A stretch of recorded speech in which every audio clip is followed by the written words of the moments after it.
So back in the early 1970s, before I was running stop smoking programs, I was running smoking prevention programs. I was generally going into schools and trying to show kids what smoking could do to them.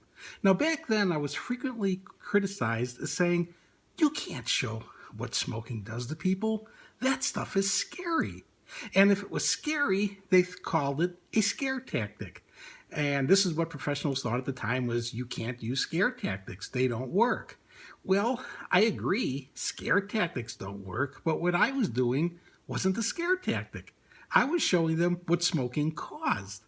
Scare tactics is where you make up things about smoking that it doesn't really cause, but you say it's going to cause to try to scare somebody from doing it. But what we were doing wasn't a scare tactic. We were trying to educate kids about what smoking did.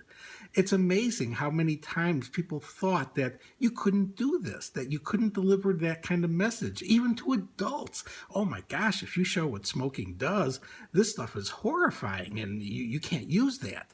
Of course you can use it. We're dealing with a horrifying product. Cigarettes kill half the people who use it if they don't stop smoking.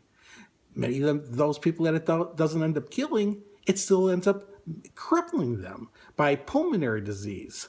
It ends up maiming them by conditions like peripheral vascular diseases, where if they get them, they could end up having amputations of fingers and toes and limbs.